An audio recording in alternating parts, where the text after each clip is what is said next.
Alright, ladies and gents, and today we are here with Gordon. Now, Gordon is already a very popular unit in the community, but today I just want to show his true utility, much like I did with Leaf yesterday. So, we're gonna go to turn Chapter 1. Weirdly enough, Gordon is actually the only unit you get in this chapter.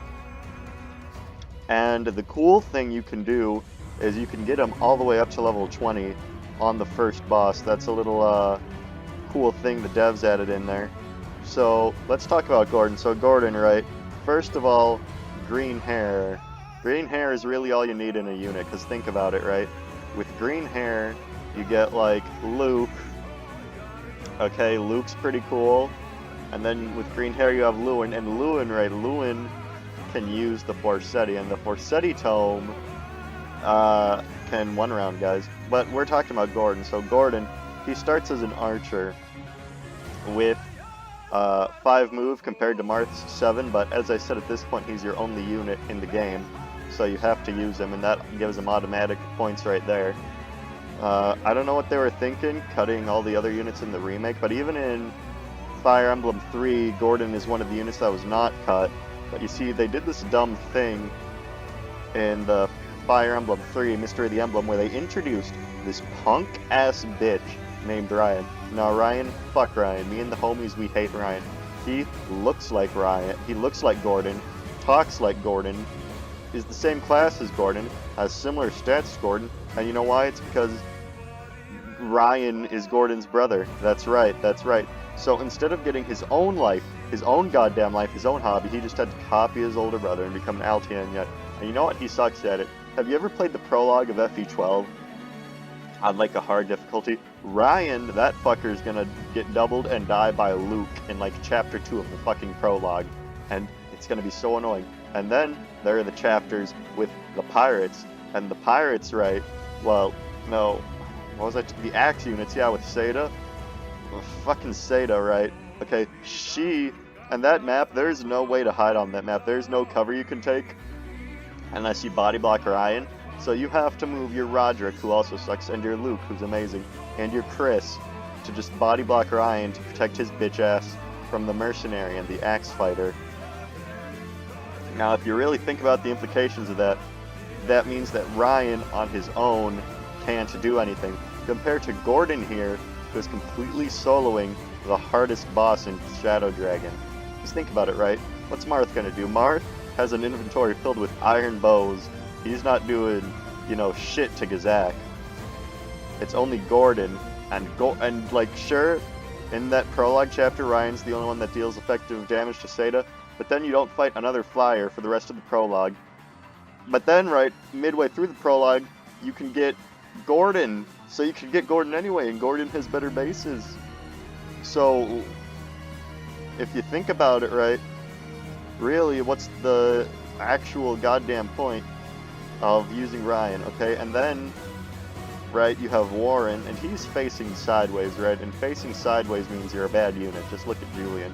Now, Gordon here is defeating this here boss named Gazak. Now, Gazak is a unit in Fire Emblem Fates that you can recruit by recruiting him with Niles, because you have to shoot him with Niles' bow to capture him, and then he gets put in jail. But you see, the thing is, Niles does not have a high strength growth. So when you capture Gazak, that means that Gazak is a punk-ass bitch, okay? Because if you lose to Niles, you're pretty bad at Fire Emblem. So, okay, so then here's the thing, right? That means Marth is even worse than Niles, because Marth does not even start with a sword in Chapter 1, which means you really need Gordon to defeat Gazak, because Gordon is better than Marth, right? Are you following me? And the thing about Fates is that Niles makes dirty jokes all the time. He teaches characters like Elise sex words, and that's inappropriate. Gordon will never teach anyone inappropriate language. Gordon, in fact, himself gets mistaken for a child frequently with his baby face. But you know what? That's just a trick, because Gordon is so smart, he lures in the enemy by making him think he's baby. But let's be real, Gordin is baby. Ooh, I wish Gordin was real. But, so Gordin, right, and then he lures him in, and the thing is, right, in Fire Emblem 12, you can make him a Draco Knight. And for some reason, they made it so Gordin is your only starting unit in FE12, much like FE11. Besides Chris and Luke, but Luke can also become a Draco Knight. Probably do a unit review on Luke eventually, but the thing about Luke, okay, you get pity broken by him in Fire Emblem Heroes, and I don't get why everyone complains about that so much, because Luke, okay, Luke has the Rowdy Sword, okay, and keep in mind, Luke has green hair like Gordin, okay, so that's the link here. So he has the Rowdy Sword, which gives him plus 5 attack and defense, on top of his 35 defense if you plus 10 him, but it's a neutral defense. So that's 40 defense there just from his sword, and his base defense, and then you stack on top of that attack defense solo, which is getting the 4th version of that skill on Pirate Xander in a few days. And then, right, he just becomes an unstoppable machine, and his strength is high too. So if you consider the fact he can just stack his attack all the way, he can become a pretty good Gale Forcer, and then when he's done Gale Forcing, with all his defense, he can just sit in the middle of the map and not die. Right, so Gordin and Luke, okay, Luke, he is also in Fire Emblem 3, and he has a 90% HP growth in that game. But Mathis doesn't. Mathis only has a 50% HP growth in that game, which is weird, because usually Mathis is the one with the high HP growth. Now how does Mathis tie back to Gordin, tie back to Luke? Well, you see Luke starts off as a Cavalier, and Mathis also starts off as a Cavalier. And you know who else is a Cavalier?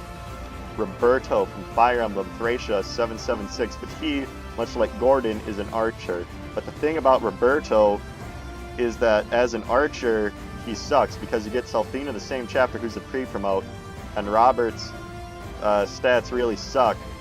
And you get Kane that chapter too, so really, you know, you're facing pretty stiff competition from both fronts, because you have someone in the same class, and then, like, who's better, and then you have Kane the Quiet Revolutionary, who's, like, the best unit in Thracia, right?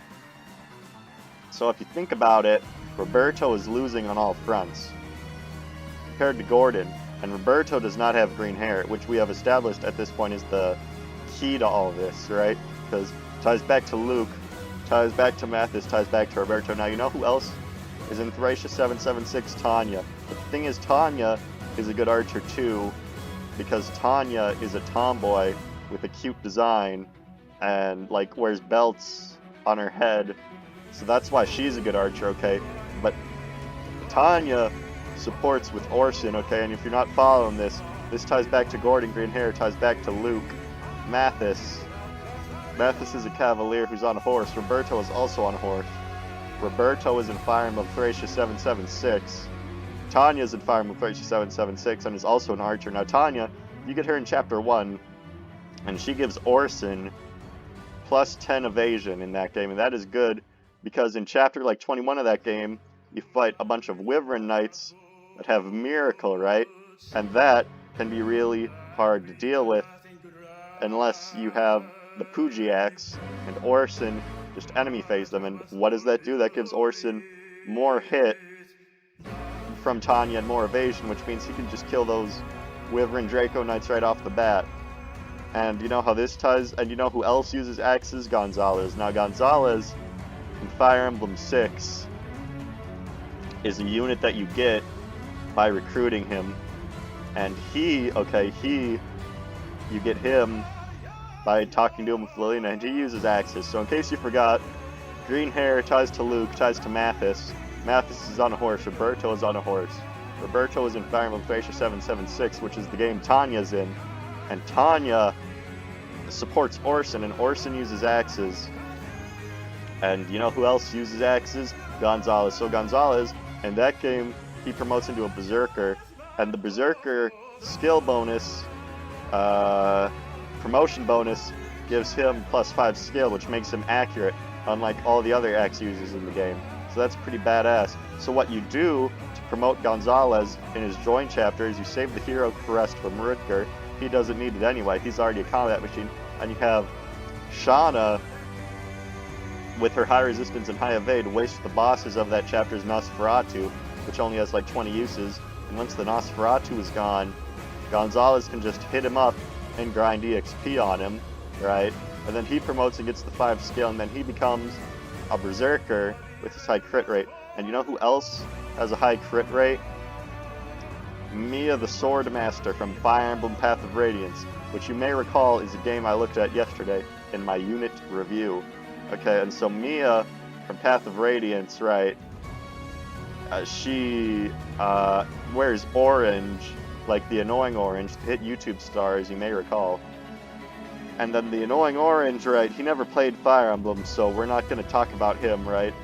So then, in the annoying orange, he crossed over with Fred once.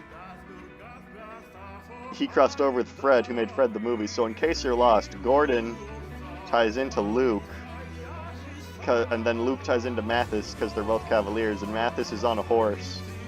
And the horse, Roberto from Fire Emblem Thracia 776 is on a horse. And then he uses a bow, and Tanya also uses a bow, and Tanya supports Orson, okay? And then Orson uses axes, and Gonzalez uses axes to, you know, hit stuff. And then Gordin, wait, no. And then who else has a high crit rate? Mia. Mia has a high crit rate. So Mia, she has an orange crit rate. And then the annoying orange crossed over with Fred. And then Fred made a movie, one of which is about a vampire, Night 2 of the Fred 2, Night of the Living Fred. And then in that movie, Fred fights a vampire who's named Mr. Muffin or something. And he's Fred's music teacher, in case you're lost. And you know who else is a vampire? Nosferatu. And Nosferatu is a tome in Fire Emblem that steals health. And who's famous for Nosferatu tanking? That's right, Tharja from Fire Emblem Awakening is famous for doing that. And Tharja, right, she likes Robin. And Robin is a unit that's good in that game because he can solo she can solo the whole game just by getting Gale Force, and you can pair up Crom with Robin to get that experience bonus. So in case you're not following this, we started with Gordin to Luke, to Mathis, to Roberto, to Tanya, to Orson, to Mia, to the annoying orange, to Fred, to Nosferatu, and then Tharja front walls the game with Nosferatu, right? And then Nosferatu is a thing that steals life. And you know who else steals life? Narcian in Fire Emblem 6 with the Rune Sword. And the Rune Sword, only Narcian can use it, so it's his preferred weapon. But you see, Narcian is only a boss character, so you can't use him in Fire Emblem 6. So that's the thing, right? So Fire Emblem 6, Narcian, he is a boss, but you see, he comes with the Delphi Shield. And who helps the Delphi Shield? Flyers. And the Flyers are good for rescue utility, because you can drop units with low move across mountains and rivers, which you saw yesterday in my Leaf review. Okay. And then, okay, so then you have Flyers with the Iot Shield, and Machillis has it in this game, and you can give it to a Flyer, and you know, you get it in Fire Emblem 12 in a Gaiden chapter where you fight Clarice. And Clarice is blonde archer, and you know who else is a blonde archer? That girl who's married to Pent in Fire Emblem 7, and Pent, okay, he is a very good pre-promote, very high base magic, very high base speed, so he can run around a lot of stuff in that game. That's not very impressive because in Fire Emblem 7 the enemies are very weak. And you know what other games the enemies are very weak in? Halo, Combat Evolved, because you see in that game you're fighting the grunts a lot. And the grunts, right, that you just shoot them once in the head and then they die. But you see, then 3 came in and made the grunts look ugly rather than cute like they were before. Okay, so in case you're lost, this is Gordin to Luke, to Mathis, because they're both on a horse, to Roberto from Fire Emblem Thracia 776, because they're both on a horse, to Tanya, because she uses an archer like Roberto does. And then Roberto pisses himself. Tanya, Orson has an axe. Gonzalez has an axe. Gonzalez has a high crit rate, right?